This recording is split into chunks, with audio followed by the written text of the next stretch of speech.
All right, let's talk about puberty, because this is where everything shifts. Up until that point, the brain is basically in a pre-reproductive state. Curiosity exists, sure, playfulness, imagination, but not that intense magnetic pull. Then something flips. Puberty begins deep in the brain when the hypothalamus starts releasing a signal, gonadotropin, releasing hormone. That signal tells the body it's time. Testosterone rises, estrogen rises, and with that surge, desire switches on. What used to feel neutral suddenly feels charged. Thoughts that once seemed irrelevant start looping. Attention narrows. There's a new preoccupation, a sometimes subtle, sometimes overwhelming. It can feel like the mind has been hijacked. But what's really happening is rewiring. Hormones don't just change the body, they reshape the brain. Areas like the nucleus accumbens, one of the brain's key reward centers, become hypersensitive to dopamine. So now, a glance, a crush, a first kiss, even the idea of it. It doesn't just feel nice, it feels electric. At the same time, the brain begins to reorient socially. Peer approval suddenly matters more. Romantic interest matters more. Status, attractiveness, belonging, they all move to the foreground. And here's the critical part. While the reward system is accelerating, the prefrontal cortex, the part responsible for impulse control and long-term thinking, is still under construction. So you get this gap. The engine is roaring, but the brakes aren't fully installed. That's why puberty often feels intense, dramatic, impulsive. Not because teenagers are irrational, but because the emotional system matures faster than the regulatory system. Then something else happens. Lust stops being vague and becomes specific. Fantasies emerge, often quickly, sometimes over just a few months. The body begins reacting physically to thoughts, sweat glands respond, heart rate shifts. Boys may experience nocturnal emissions. Interest in masturbation increases. Girls experience cyclical hormonal shifts that shape mood and desire. In boys, testosterone can rise dramatically, sometimes 10 to 40 times childhood levels, directly driving frequent sexual thoughts and urges. In girls, estrogen, especially estradiol, plays a central role in reproductive maturation and sexual interest, while testosterone also contributes to desire. Biology and psychology are weaving together at high speed. Now let's zoom in on the dopamine hormone connection. Think of testosterone and estrogen as the fuel. Dopamine is the engine. During puberty, sex hormones increase dopamine receptor sensitivity in the brain's reward circuits. That means something that would have felt boring at age 10 suddenly feels like a jolt of electricity at 15. And when the brain encounters something sexually stimulating, dopamine is released. Not just pleasure, but wanting, craving, that forward-leaning pull. Because the prefrontal cortex is still developing, that craving can feel massive, urgent, hard to ignore, and dopamine thrives on novelty. That's why firsts hit so hard during adolescence. First crush, first touch, first kiss. The brain is being hyper-rewarded for exploring new reproductive territory. But under the hood, while all this chemistry is firing, something psychological is happening too. Identity shifts, self-esteem shifts, adolescents become acutely aware of how others see them. There's something called the looking glass self, the idea that we form our identity partly by imagining how others perceive us. When sexual desire emerges, desirability becomes part of self-worth. If someone feels attractive, admired, chosen, self-esteem can soar. If they feel awkward, rejected, behind, or invisible, it can plummet. Then there's the tension between curiosity and shame. Biologically, lust is natural, mammalian, automatic. Socially, there are rules, morals, expectations. Balancing that animal drive with cultural standards can create confusion and internal conflict. And today, with social media amplifying idealized bodies and curated lives, comparison becomes constant. Young people compare their messy internal feelings and developing bodies to filtered perfection. That can lead to body image distortion, insecurity, and the sense that something is wrong with them, when in reality, development is wildly variable and deeply individual. If we summarize the shift, it looks like this. Before puberty, motivation is driven mostly by play, curiosity, competence, being good at things. After puberty, hormonal lust and reward-seeking rise. Dopamine becomes heavily tied to social status and sexual novelty. Self-esteem shifts from am I capable to am I desirable. Thought patterns become more introspective, more abstract, often more sexualized, and at the center of all of it is that timing gap. The limbic system, the emotional and lust-driven engine, matures earlier. The prefrontal cortex, the rational steering system, matures later. So during adolescence, the engine is powerful. The steering is still being installed. That doesn't mean chaos is inevitable. It means intensity is normal. Puberty isn't just a body change, it's a renovation of the inner landscape, a rewiring of desire, identity, reward, and self-perception. It's biology laying down the architecture of adult attraction, one surge of chemistry at a time. All right, let's go a little deeper into this transition, because puberty isn't just hormones rising, it's a full retuning of the brain. What makes it especially intense is this mismatch in development. The emotional and reward systems, the limbic system, mature earlier. The rational control center, the prefrontal cortex, matures later. So feelings get loud before judgment gets strong, and that gap shapes everything. Now, the psychological shift doesn't look the same for everyone. For many girls, puberty often brings a tendency to internalize distress. Emotions become stronger, more layered, more self-reflective. That can mean deeper emotional awareness, but it can also mean higher vulnerability to anxiety or depression during this period. For many boys, the pattern is often more externalized. Instead of turning emotions inward, they may express them outward through impulsivity, risk-taking, or sometimes aggression. It's not that one feels more than the other, it's that the expression takes different routes. Self-esteem shifts too. Boys often experience physical changes, height, muscle growth, deeper voice, that align with cultural ideals of strength. Early maturation in boys can sometimes act as a social advantage. Girls, on the other hand, often face harsher body standards, as their bodies naturally develop curves and store more fat, which is biologically normal and necessary. They're simultaneously exposed to unrealistic, thin ideals. That mismatch can drive body dissatisfaction.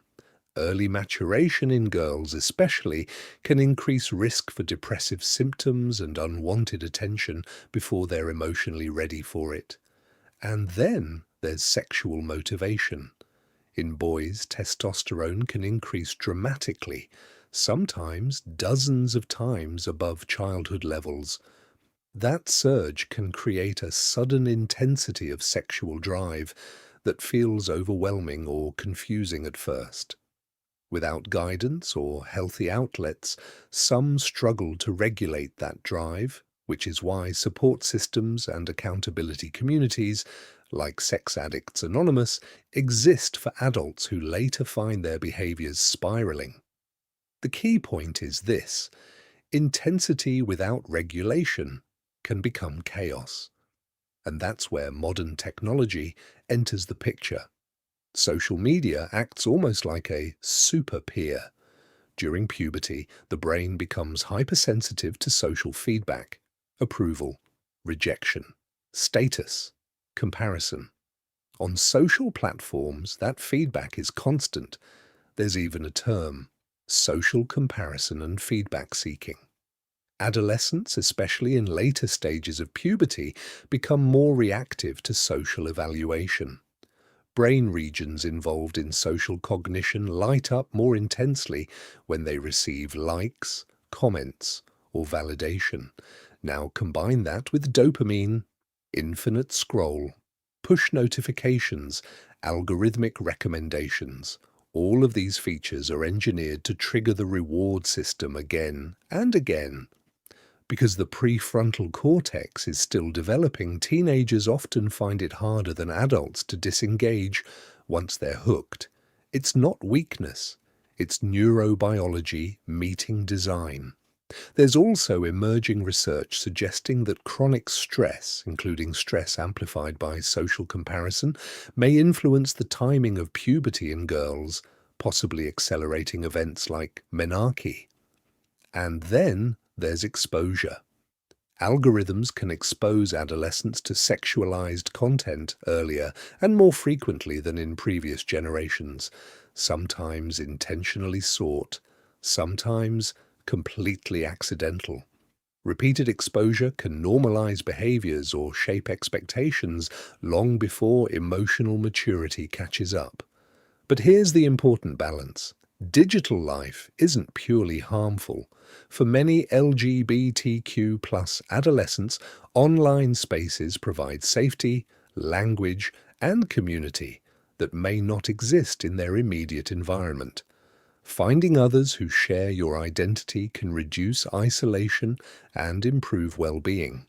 Platforms like YouTube can also increase sexual health literacy when used responsibly, offering education, guidance, and open discussion that some schools or families avoid. So again, it's not black and white. Puberty is already a neurological renovation. Add social media, cultural ideals, sexual content, and constant comparison, and the experience intensifies. But underneath all of it is the same core truth. The emotional engine matures first. The steering system takes time. That's why adolescence feels powerful, confusing, dramatic, sometimes exhilarating, sometimes destabilizing. It's not dysfunction. It's a brain under construction, running at full speed. And how that speed is guided by culture, technology, community, and support makes all the difference. All right. Let's land this in something practical, because managing the hormonal high of puberty isn't about suppressing it. It's about steering it. During adolescence, the reward system is loud, dopamine is firing, testosterone and estrogen are rising, the limbic system is upgraded, but the prefrontal cortex, the brakes, is still under construction. So the goal isn't don't feel it. The goal is buy time. Let's start with something simple and powerful, the pause and pivot technique. When an urge feels overwhelming, and whether it's lust, impulsive texting, doom scrolling, whatever it is, commit to waiting 10 minutes. Just 10. Dopamine spikes are intense, but they're also short-lived. If you delay action, the chemical wave begins to settle. That pause gives your rational brain a chance to come online. You're not denying the feeling, you're outlasting it. Then there's physical redirection, intense movement, sprinting, lifting, push-ups, even a cold shower floods the nervous system with different signals. Endorphins rise, adrenaline shifts, the brain reallocates attention. You're basically overriding one reward loop with another. Now let's talk about digital hygiene because social media is like a dopamine amplifier during puberty. The adolescent brain is already hypersensitive to social feedback. Add infinite scroll, push notifications, and algorithm-driven content, and it becomes a constant stimulation cycle. So, curate your algorithm, mute or unfollow accounts that trigger obsessive comparison or constant sexualized imagery. The brain adapts to what it repeatedly sees, reduce the input, reduce the intensity, and set tech-free windows, especially before bed. Sleep deprivation weakens impulse control the next day. When you're tired, the emotional brain gets louder and the rational brain gets quieter. Protect sleep. You're protecting your brakes. Now, here's something subtle but powerful. Mindfulness, or what we could call labeling. Instead of being swallowed by an urge, try naming it. This is dopamine spiking. This is testosterone rising. When you label the biology, you create psychological distance. You move from being the feeling to observing the feeling. That small shift reduces its power. Also, pay attention to triggers. Is the urge strongest when you're bored, lonely, stressed? Sometimes lust is the brain's shortcut to a dopamine hit, when it's actually craving stimulation, connection, or relief. If you identify the real need, you can address it directly. Then there's channeling the energy. Testosterone especially drives competition, achievement, status seeking. That energy doesn't have to go toward impulsive behavior. It can go into sports, music, art, coding, debate, philosophy, building something difficult. When you redirect that drive into mastery, you still get dopamine, but you also build confidence and identity in a sustainable way. Now, zooming out for a moment, parents and peers matter here. Teens don't regulate in isolation. Parents can help by modeling calm, emotional regulation rather than reacting with shame or panic around sexuality. Open conversations reduce secrecy, and secrecy amplifies compulsive behavior. Peers matter too. If friend groups normalize constant comparison and hypersexualized status competition, pressure increases. If they normalize balance, goals, humor, and real-world engagement, the environment buffers the intensity. Community shapes chemistry.